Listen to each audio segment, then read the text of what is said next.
So guys just 1 minute पहले ही PC jewellers ने अपने क्वार्टर 4 के रिजल्ट्स अनाउंस करे। वीडियो के आखिर में हम चार्ट्स को भी डिस्कस करेंगे, एंड तक देखना। अच्छा लगे तो सब्सक्राइब जरूर करके जाना। शुरुआत करते हैं कंपनी के रिजल्ट से। आज का जो रिजल्ट है सिर्फ और सिर्फ इसलिए इंपॉर्टेंट नहीं है कि कंपनी ने कितना रेवेन्यू या कितना प्रॉफिट दिया। आज का रिजल्ट कंपनी के लिए एक रिवाइविंग रिजल्ट रहेगा। ये चीज हम लोगों ने सितंबर 2025 के रिजल्ट यानी कि सितंबर 2026 के रिजल्ट्स में भी डिस्कस करी थी, जो कंपनी ने फाइनेंशियल ईयर 26 का क्वार्टर 2 का रिजल्ट्स दिया था कि मार्च का क्वार्टर कंपनी के लिए रिवाइविंग क्वार्टर रहेगा। इसके पीछे बहुत माइनर रीजंस है जो कि हम लोग छोड़ देते हैं, मिस कर देते हैं कि भैया क्या करना है चीज जान करके। शुरुआत करते हैं रेवेन्यू फ्रॉम ऑपरेशन से, जो कि कंपनी ने आज मार्च के क्वार्टर में दिया है 927 करोड़ का। 927 करोड़ ये है कंपनी का रेवेन्यू फ्रॉम ऑपरेशंस, जो कि पिछले साल था 699% है। यानी कि कंपनी ने अपने प्रीव्यू में बताया था कि ऑलमोस्ट 34% के आसपास कंपनी रेवेन्यू ग्रोथ देने वाली है एनुअल बेसिस पर। तो यस, कंपनी ने ऑलमोस्ट 33% और 34% के बीच में अपना एनुअल रेवेन्यू ग्रोथ परसेंटेज दिया है।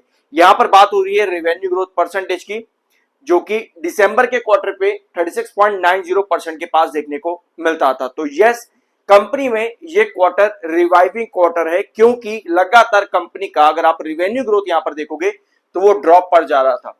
ठीक है, लगातार रेवेन्यू ग्रोथ ड्रॉप पर जा रहा था। ये बहुत इंपॉर्टेंट पॉइंट है। इसी रीजन से आपको स्टॉक पर गिरावट भी लगातार देखने को मिल रही थी। जब भी आप किसी भी कंपनी पर लॉन्ग टर्म के लिए इन्वेस्ट कर रहे हो, आपको ये वाला पैटर्न नहीं चाहिए होता। पर जब कंपनी इसके अपोजिट यानी कि अप ग्रोथ दिखाने लगे, वही चीज चाहिए होती है लॉन्ग टर्म हमें इन्वेस्टमेंट के लिए भी। अब कंपनी 36 से जस्ट माइनर करेक्शन पर आई है 34% 33% के आसपास के रेवेन्यू पर, जो कि बहुत छोटा डिक्लाइन अगर आप प्रीवियस क्वार्टर से कंपेयर करोगे यहां पे। तो यस, पहला पॉइंट कंपनी के लिए बहुत ज्यादा पॉजिटिव हो जाता है। दिसंबर में कंपनी का रेवेन्यू 875 करोड़ का था। तो quarter on quarter and year on year basis company का रेवेन्यू जो है वो बढ़ चुका है। अदर इनकम भी कंपनी की बढ़ी है। इस बार 18 करोड़ 18 करोड़ की अदर इनकम है, जो कि पिछले साल मार्च में 1 करोड़ की ही थी। यानी कि अदर इनकम पर भी कंपनी के बहुत बड़ा इंप्रूवमेंट है, जिसके बाद टोटल इनकम 946 करोड़ की हो जाती है। मार्च में पिछले साल थी 700 करोड़ की। अब आते हैं कंपनी के एक्सपेंसेस, यानी कि खर्चे कंपनी ने कितने करे हैं आज के क्वार्टर में। 792 करोड़ ये है कंपनी के एक्सपेंसेस, जो कि मुझे बहुत ठीक ठाक ही लग रहे। कोई बड़ा एक्सपेंस कंपनी का यहां पर इस बार नहीं नजर आ रहा है। 603 करोड़ के एक्सपेंसेस कंपनी के पिछले साल मार्च में थे, और 709 करोड़ के एक्सपेंसेस कंपनी के थे दिसंबर में। तो एक्सपेंसेस ऑफ कोर्स रेवेन्यू के अकॉर्डिंग मुझे लग रहा है कम है, तो इसका इंपैक्ट पॉजिटिव में हमको प्रॉफिट्स पर देखने को मिल सकता है। सो ये रहा कंपनी का प्रॉफिट बिफोर टैक्स, जो कि मार्च क्वार्टर में है 153 करोड़ का। 153 करोड़ का प्रॉफिट बिफोर टैक्स है। पिछले साल मार्च में था 96 करोड़। पिछले साल मार्च में 96 करोड़ था। तो yes, year on year basis पर बढ़िया प्रॉफिट कंपनी का जनरेट हुआ है बिफोर टैक्सेस में। बट दिसंबर क्वार्टर में कंपनी का प्रॉफिट बिफोर टैक्स था 190 करोड़ का। तो quarter on quarter basis company का प्रॉफिट बिफोर टैक्स जो है 37 करोड़ ड्रॉप कर जाता है। तो यहां पर कंपनी खराब देखने को मिल रही है। और प्रॉफिट आफ्टर टैक्सेस यानी कि नेट प्रॉफिट्स जो अगर आप यहां पर कंपनी का देख पा रहे हो, सो नेट प्रॉफिट कंपनी कितना यहां पर आया है। ऑलराइट, ये रहा कंपनी का नेट प्रॉफिट 152 करोड़ का। ठीक है, हाँ, 152.89 करोड़ नेट प्रॉफिट है, जो कि पिछले साल मार्च में 94.78 था और दिसंबर में 190 करोड़ का। तो कंपनी ने एनुअल बेसिस पर 61% एनुअल बेसिस 61% का ग्रोथ है कंपनी के प्रॉफिट्स के अंदर। और हमको ये देखना है कि दिसंबर का प्रॉफिट ग्रोथ कंपनी का कितना था, 29%। 29% कंपनी का दिसंबर में प्रॉफिट ग्रोथ था। तो यस, दूसरा सेगमेंट कंपनी का पॉजिटिव है, क्योंकि यहां पर कंपनी 61% का प्रॉफिट ग्रोथ दे रही है मार्च में एनुअल बेसिस पर। सो ये क्वार्टर रिवाइविंग क्वार्टर रहना था कंपनी को। रिवाइविंग क्वार्टर के लिए एक छोटा सा फॉल देना था, बस छोटा सा, ज्यादा बड़ा नहीं, जो कंपनी लगातार यहां पर दे रही थी, और वो कंपनी ने रिवेन्यूज में आज के दिन किया है। प्रॉफिट ग्रोथ परसेंटेज कंपनी का एक्सेप्शनली बहुत बढ़िया। बट आई बिलीव कि कहीं ना कहीं कंपनी का ओपीएम जो है, जो आप यहां पर ये ओपीएम देखते हो 23% जो दिसंबर में था, मुझे लगता है कि ये ओपीएम इस बार कम आया है कंपनी का, that's it. Operating profit margin company का थोड़ा सा कम है कहीं ना कहीं दिसंबर के कंपैरिजन में, जिसकी वजह से कंपनी के जो प्रॉफिट्स है वो क्वार्टर ऑन क्वार्टर बेसिस पर ड्रॉप कर जाते हैं। बट एनुअल बेसिस पर ये रिजल्ट एक्सेप्शनल है, रिवाइविंग है रिवेन्यू में, बट कंपनी का प्रॉफिट ग्रोथ परसेंटेज परफेक्ट है। ठीक है, बस रिवेन्यू ग्रोथ में छोटी सी कमी देखने को मिली है, अदरवाइज एनुअल बेसिस पर प्रॉफिट ग्रोथ परसेंटेज कंपनी का बहुत बढ़िया है। सो अब आते हैं कंपनी के फाइनेंशियल ईयर 26 में कंपनी ने यहां पर क्या किया है।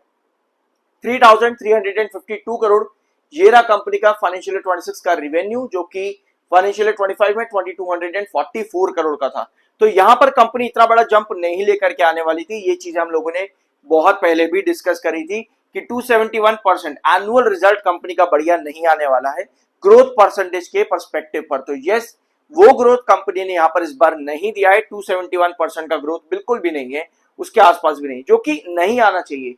अब क्यों नहीं आना चाहिए, उसके पीछे रीजन था कंपनी के ऊपर डी रैट एसबीआई के जो की शोरूम्स कंपनी के पड़े हुए थे। ये रीजन की वजह से 2025 के मार्च में कंपनी का जो रेवेन्यू था अचानक से बड़ा बूम करा, क्योंकि 2024 के डाटा में कंपनी के शोरूम्स डी रैट के पास पड़े हुए थे और एसबीआई के साथ कंपनी का मामला चल रहा था। आप लोगों को अगर इस बारे में मालूम है तो इसी वजह से 25 में कंपनी के रेवेन्यू बढ़े बहुत ज्यादा और 24 में नहीं बढ़े, और 25 में इसी वजह से आपको स्टॉक पर बड़ी रैली भी देखने को मिली थी इस रीजन की वजह से। तो 26 में इतना बड़ा ग्रोथ दे पाना नामुमकिन है और शायद आगे भी ना आए। बट यस, ये फाइनेंशियल ईयर भी कंपनी का एक रिवाइविंग फाइनेंशियल ईयर है। आने वाले फाइनेंशियल ईयर में कंपनी और अच्छा परफॉर्म करती देखने को मिल सकती है। प्रॉफिट ग्रोथ परसेंटेज कंपनी का कितना है? सो प्रॉफिट है कंपनी का अराउंड 576 है, give me 1 second, profit for the period 577 से 714 करोड़ का। ठीक है, 577 था मार्च 25 में, मार्च 26 में 714 करोड़ का कंपनी का प्रॉफिट आया है। तो यहां पर भी कंपनी इतना बड़ा ग्रोथ नहीं देना है, बिल्कुल 192% कंपनी नहीं दे पाएगी। और यस, यहां पर कंपनी का फाइनेंशियल 26 का रिजल्ट काफी फीका हो जाता है, क्योंकि डी रैट के शोरूम्स की चाबी कंपनी के पास 2024 में नहीं थी, बट 2025 के डाटा में कंपनी को वो चीजें मिली, तो कंपनी का रिवेन्यू बड़ा जंप किया। तो ग्रोथ परसेंटेज पर्सपेक्टिव पर भी कंपनी बहुत बढ़िया बूम करी थी 25 के डाटा में। तो 26 का डाटा कंपनी का स्टेबल है, बुरा नहीं है। बट यस, जब बात आती है फाइनेंशियल्स की, तो यहाँ पर कंपनी का परफॉर्मेंस फाइनेंशियल 26 में हमको वीक देखने को मिलता है कंपैरिजन विद 25। होप ये पॉइंट आपको यहाँ पर क्लियर होगा। ओवरऑल मैं आपको एक बात बता दूं कि ये रिजल्ट बहुत बढ़िया है, इससे ज्यादा एक्सपेक्टेशन करना यहाँ पर कहीं ना कहीं बेवकूफी होगी। कंपनी ने जो दिया है एकदम परफेक्ट है। ऑलराइट, सो अब हम आएंगे कंपनी के चार्ट पर। सो ये रहा पीसी ज्वेलर्स का चार्ट, सब्सक्राइब जरूर करना, I am NISM 7 certified. Alright, so ये है पीसी ज्वेलर्स का चार्ट। अच्छी चीजें यहाँ पर क्या क्या है, अच्छी चीजें यहाँ पर देख लेते हैं एक बार क्या क्या चीजें हमारे पास। पहला पॉजिटिव पॉइंट मेरे पास में आता है कि 7.50 के बेस से उठ करके मैं एटलीस्ट 8.0 के बेस के पास खड़ा हूं। ये मेरे पास एक पहला पॉजिटिव पॉइंट आता है। मुझे यहां पर बड़ा ब्रेकआउट चाहिए, तो दूसरा पॉइंट मेरे पास में आता है कि 9.10 के इंपॉर्टेंट रिजेक्शन के ऊपर भी मैं यहां पर खड़ा हूं, जो कि एक और मेरे पास पॉजिटिव पॉइंट नजर आता है पीसी ज्वेलर्स के अंदर। सो 9.10 के ऊपर बने रहना पीसी ज्वेलर्स में मेरे लिए बहुत ज्यादा जरूरी है। मेरे पास एक मिड बेस भी क्रिएट होता है, जो कि है लगभग 8.85 के पास में। ये दो लेवल्स ध्यान से नोट करना है इस चीज को, 8.85 9.10, ये दो लेवल्स लॉन्ग टर्म इन्वेस्टर यहां पर बहुत पकड़ बना करके रखने वाले हैं इन दो लेवल्स के पास में। यहां पर आपको प्रॉफिट बुकिंग देखने को नहीं मिलेगी, बट जैसे ही 8.85 के नीचे कोई भी गिरावट अगर बनती है, तब आपको प्रॉफिट बुकिंग देखने को मिल सकती है। अब जब बात आती है लॉन्ग टर्म पर्सपेक्टिव की, हमको चाहिए भैया बहुत बड़ा ब्रेकआउट, 50 जाए, 20 जाए, 40 जाए, 100 जाए। यही होती है एक इन्वेस्टर की मांग, डिमांड। और अगर नहीं मिले तो भैया ऑपरेटर गेम है, प्रमोटर पैसा खा रहे हैं, रिटेलर का माल खींच रहे हैं, यही लोग कमेंट में आकर के बोलना शुरू कर देते हैं। रादर कंपनी में इस समय ऑन चार्ट जो सबसे बड़ा बेयरिश और नेगेटिव साइन है, वो है इसका 200 EMA। 200 EMA के नीचे स्टॉक ट्रेड कर रहा है, बार बार इसके आसपास जाते ही स्टॉक वापस से डंप कर जाता है, ये एक बड़ा नेगेटिव साइन है। तो उसके लिए मेरे पास 9.10 और 8.8085 ये दो इंपॉर्टेंट ट्रेंड्स आते हैं। जब तक इन दोनों ट्रेंड्स पर स्टॉक कंसोलिडेट कर रहा है, 200 EMA वहां पर नीचे अगर आया, तो यस, आप ब्रेकआउट के लिए तभी जा पाओगे, क्योंकि 200 EMA एक बहुत स्ट्रॉन्ग रिजेक्शन होता है जब भी आप उसके नीचे ट्रेड कर रहे हो। 200 EMA के ऊपर आना दैट मींस कि कहीं ना कहीं ब्रेकआउट की पॉसिबिलिटी बनती है।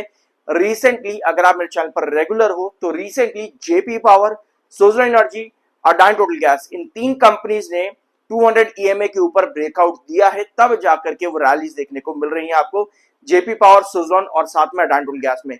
और वोडाफोन आइडिया लिमिटेड ने भी ऑन चार्ट 200 EMA को सरपास किया है।